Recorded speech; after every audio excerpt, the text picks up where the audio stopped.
Nilkanth Mahadev trust હિંગલોટ દ્વારા મંદિરના ખાતમુહૂર્તનો ભવ્ય કાર્યક્રમ યોજાયો। હિંગલોટ ગામ ખાતે આજરોજ નીલકંઠ મહાદેવ ટ્રસ્ટ દ્વારા નવા મંદિરના ખાતમુહૂર્તનો ધાર્મિક અને ભવ્ય કાર્યક્રમ યોજાયો હતો। કાર્યક્રમમાં ગ્રામજનો, ટ્રસ્ટી મંડળના સભ્યો, આસપાસના ગામોના સરપંચો, આગેવાનો તેમજ મોટી સંખ્યામાં ભાવિકો ઉપસ્થિત રહ્યા હતા।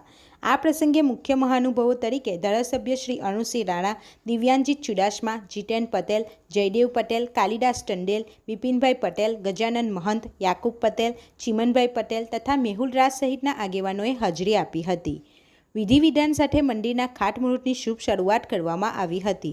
ઉપસ્થિત મહાનુભાવોએ મંદિરના નિર્માણ માટે શુભેચ્છાઓ પાઠવી અને આ પવિત્ર કાર્ય સમાજમાં ધાર્મિક એકતા તથા સાંસ્કૃતિક મૂલ્યોને વધુ મજબૂત બનાવશે તેવી આશા વ્યક્ત કરી હતી। આ કાર્યક્રમ દરમિયાન શ્રદ્ધાળુઓમાં ઉત્સાહ અને ભક્તિનો માહોલ જોવા મળ્યો હતો। ગ્રામજનો અને ટ્રસ્ટી મંડળે સૌ મહેમાનોનું હાર્દિક સ્વાગત કર્યું હતું।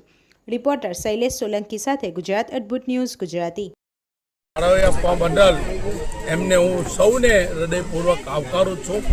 આ એક એકતાનું પ્રતીક કહેવાય અને હિંગલોટ મહાદેવ ટ્રસ્ટ મારા આદિવાસી સમાજના લોકોની તીવ્ર ઈચ્છાથી અને ભગવાન શિવે એ જગ્યાનું નિર્માણ આજે ખાતમુહૂર્ત પ્રસંગે હું સૌ લોકોનો હૃદયપૂર્વક આભારી છું અને સૌનો સાથ, સૌનો વિકાસ। આપણી આસપાસ બનતી ઘટનાના સમાચાર જોવા માટે ગુજરાત અદ્ભુત ન્યૂઝ ગુજરાતીને લાઈક કરો।